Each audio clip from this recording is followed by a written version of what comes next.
Hello friends, कैसे हो आप सभी। तो आशा करती हूँ अच्छे होंगे और आपका स्वागत है आपके अपने यूट्यूब चैनल पर जिसका नाम है JS विद नेहा। तो आज की हमारी क्लास रहने वाली है स्टैटिक जीके में प्रमुख राष्ट्रीय एवं अंतर्राष्ट्रीय पुरस्कार, जिसमें आज हम बात करने वाले हैं नोबेल प्राइज़ के बारे में। ओके, नोबेल पुरस्कार और उसका जो इतिहास है उसके बारे में भी जानेंगे और ये कितने विषय से संबंधित है और 2025 में किस किस को दिया गया और फर्स्ट जो नोबेल पुरस्कार प्राप्त व्यक्ति हैं वो कौन कौन है। तो ओके, देखते हैं। नोबेल जो पुरस्कार है, नोबेल पुरस्कार अल्फ्रेड नोबेल जो स्वीडन के निवासी थे, इनकी स्मृति में 10 दिसंबर को नोबेल फाउंडेशन द्वारा विस्तृत किए जाते हैं। 10 दिसंबर डेट याद रखिएगा। इसकी शुरुआत वर्ष 1901 में हुई थी। स्वीडन देश द्वारा दिया जाता है। ओके, भौतिक विज्ञान, रसायन विज्ञान, चिकित्सा और शांति नोबेल पुरस्कार के क्षेत्र में उत्कृष्ट योगदान के लिए दिए जाते हैं। 6वें जो विषय था इसको कब शामिल किया गया, अर्थशास्त्र के, इसको नोबेल पुरस्कार में वर्ष 1968 में सम्मिलित किया गया था।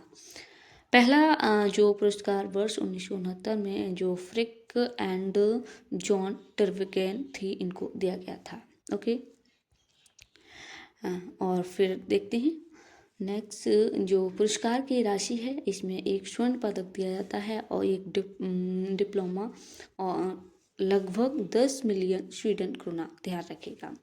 प्रथम प्राप्तकर्ता तो भौतिकी में किसको मिला था, तो विल्हेम कोनराड जो रंटसन थी, इनको दिया गया था। और रसायन में जैकोबस हेनरिकस वैन और टी हॉफ को मिला था। शांति में जीन हेनरी डोनेट और फ्रेडरिक पैसी को दिया गया था, ध्यान रखिएगा। ओके, साथ ही आपको कहीं कहीं टाइपिंग मिस्टेक मिलेगा तो उसके लिए सॉरी। ओके, नेक्स्ट पहली महिला नोबेल पुरस्कार विजेता मैडम क्यूरी, इनका नाम याद रखिएगा। 1903 में यह पुरस्कार मरणोपरांत नहीं दिया जाता है। पहली महिला कौन थी, मैडम क्यूरी, जिन्हें 1903 में दिया गया। लेकिन ये जो पुरस्कार है मरणोपरांत नहीं दिया जा सकता है। अधिकतम 3 लोगों को ही एक क्षेत्र में पुरस्कार दिया जा सकता है। साहित्य के क्षेत्र में प्रथम भारतीय नोबेल पुरस्कार विजेता रविन्द्रनाथ टैगोर, गीतांजलि के लिए इन्हें दिया गया था और 1913 में ये डेट याद रखिएगा। शांति का नोबेल पुरस्कार नॉर्वे की राजधानी ओस्लो में दिया जाता है। ओके, नोबेल पुरस्कार विजेता भारतीय कौन कौन है, तो उनके नाम देखते हैं, ये एग्जाम में पूछ लिए जाते हैं। रविन्द्रनाथ टैगोर, जिन्हें 1913 में मिला था। और इधर हैं सीवी रमन, इन्हें भौतिक विज्ञान के लिए 1923 में दिया गया था। ओके, फिर ये हरगोविंद खुराना ही, ये एग्जाम में बार बार पूछे जाते हैं। ये चिकित्सा के लिए इन्हें दिया गया था 1960 में। मदर टेरेसा शांति के लिए 1979 में। एस चंद्रशेखर, इनको भौतिक विज्ञान के लिए दिया गया था 1983 में। डॉक्टर अमर्त्य सेन, इन्हें आर्थिक शास्त्र के लिए दिया गया था 1998 में। वी रामकृष्णन, इनको रसायन के लिए दिया गया था 2009 में। कैलाश सत्यार्थी, इन्हें 2014 में मिला था और ये शांति के लिए। अभिजीत बनर्जी, आर्थिक विज्ञान के लिए 2019 में इन्हें नोबेल पुरस्कार से सम्मानित किया गया था। नोबेल जो फाउंडेशन है, इसकी स्थापना 29 जून 1900 को हुई थी। अल्फ्रेड नोबेल का जन्म कब हुआ था, तो 1833 में और मृत्यु 1896 में हुई थी, ध्यान रखिएगा। वर्ष 1974 में इस नियम का प्रतिपादन हुआ कि मरणोपरांत नोबेल पुरस्कार नहीं दिया जाएगा। अभी तक केवल 2 मृत व्यक्तियों को यह पुरस्कार दिया गया। एरिक एक्सल को 1931 में, डैन हैमर को 1961 में दिया गया था मरणोपरांत, ये नाम याद रखेगा। सबसे अधिक बार नोबेल पुरस्कार रेड क्रॉस को वर्ष 1917, वर्ष 1944, 1966 की स्थापना दिवस पर मिले हैं। रेड क्रॉस के संस्थापक हेनरी ड्यूनेट ही, इनका नाम याद रखिएगा। इन्हें वर्ष 1901 में नोबेल पुरस्कार से सम्मानित किया गया था। सबसे कम उम्र में नोबेल पुरस्कार विजेता पुरुष लॉरेंस ब्रैग हैं। इनको 25 वर्ष की अवस्था में इनको इस प्राइज से सम्मानित किया गया था। सबसे कम उम्र में नोबेल पुरस्कार पाने वाली महिला मलाला यूसुफजई, जो इन्हें 17 साल में दिया गया था। इनके साथ ही वर्ष 2014 में कैलाश सत्यार्थी को भी यह पुरस्कार मिला था। सबसे अधिक उम्र में नोबेल पुरस्कार पाने वाले व्यक्ति जॉन बी गुड इनफ, ये 97 साल के हैं। नेक्स्ट 2025 में नोबेल पुरस्कार विजेता व्यक्ति, ओके, और उनसे संबंधित कौन कौन से क्षेत्र हैं।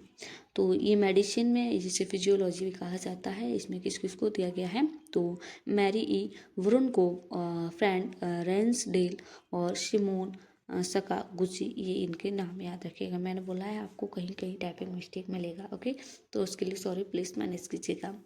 नेक्स्ट ये भौतिक के क्षेत्र में किस किस को मिला है, तो मिशेल एच डेवोरेट और जॉन क्लार्क और जॉन एम मार्टियल, ओके, इनको दिया गया है भौतिकी के क्षेत्र में, फिजिक्स के, ओके। नेक्स्ट है रसायन के क्षेत्र में सुसुम कितावाड़ा और रिचर्ड जो रॉबसन है, इनको दिया गया है 2025 में, और उमर एस यागी, इनका भी नाम ध्यान रखिएगा। नेक्स्ट है साहित्य के क्षेत्र में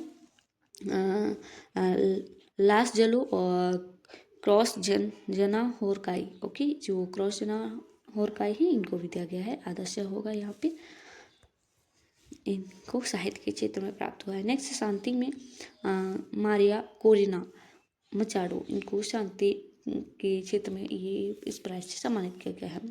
इनका योगदान क्या रहा है, वेनेजुएला के जो लोगों के लिए लोकतांत्रिक अधिकारों को बढ़ावा देने तथा अथक कार्य और तानाशाही से लोकतंत्र में न्यायपूर्ण और शांतिपूर्ण संक्रमण प्राप्त करने के संघर्ष के लिए इनको शांति का शांति में नोबेल प्राइज प्राप्त हुआ है, शांति के लिए, ओके। नेक्स्ट अर्थशास्त्र के क्षेत्र में प्राप्तकर्ता कौन है, तो जोएल मोकेर और फिलिप अगियन, और इधर है पीटर हॉबिट, ओके, इनको दिया गया है। योगदान, इन्होंने तकनीक की प्रगति के माध्यम से सतत विकास के लिए आवश्यक शर्तों की पहचान करने के लिए और संरचनात्मक विनाश के माध्यम से सतत विकास के सिद्धांत के लिए इन्हें इस प्राइज से सम्मानित किया गया है अर्थशास्त्र के, ओके। अर्थशास्त्र के क्षेत्र में किसको, तो जोएल मोकेर और फिलिप अगियन और पीटर हॉविट को, ओके। नेक्स्ट देखते हैं जो 2 बार नोबेल पुरस्कार विजेता है, तो ये एग्जाम पूछे जाते हैं इनके नाम। मैरी क्यूरी, जो इन्हें 1903 में रेडियो सक्रियता भौतिकी के लिए दिया गया था, और 1911 में रेडियम निष्कर्ष के लिए दिया गया था, रसायन से संबंधित। नेक्स्ट है जॉन बॉडी, इनको 1956 में ट्रांजिस्टर की खोज के लिए भौतिक विज्ञान से संबंधित, और 1972 में अर्धचालकता के लिए भौतिकी के क्षेत्र में दिया गया था। नेक्स्ट है लिनूस पॉलिंग, इनको 1944 में नाभिकीय परीक्षण के लिए दिया गया था रसायन विज्ञान में, 1962 में शांति के लिए। नेक्स्ट है फ्रेडरिक सेंगर हैं, इनको 1958 और 1980 में सम्मानित किया गया था नोबेल पुरस्कार से, और ये किस क्षेत्र से संबंधित है, तो रसायन के, ओके, ध्यान रखिएगा। तो ये थी आज की हमारी क्लास। तो आपको बताना है कमेंट बॉक्स में आपको क्लास कैसी लगी। साथ ही यदि हमसे कोई टाइपिंग मिस्टेक या भूल होती है तो आप हमको कमेंट बॉक्स में बता सकते हैं। आपको यदि इस क्लास की टिप चाहिए तो हमारा टेलीग्राम चैनल है, उस चैनल की लिंक इस क्लास के नीचे कमेंट बॉक्स में कर दूँगी, जहाँ पर आपको सभी क्लासेस की PDF मिल जाएंगे। साथ ही मैं GK GS के लिए लक्ष्य सीरीज चला रही हूँ, जिसमें 49 क्लासेस हो चुकी हैं। लगभग में हमारा जो GS का थ्योरी पार्ट है वो कवर होने वाला है, तो आप उन क्लासेस से जुड़ जाइएगा। आपको इसी यूट्यूब चैनल पर उन क्लासेस की प्लेलिस्ट मिल जाएगी, जहाँ से आप एक एक करके सभी देख सकते हैं। तो मिलते हैं नेक्स्ट क्लास के साथ, तब तक के लिए आप अपना ख्याल रखिएगा, अच्छे से तैयारी करते रहिएगा।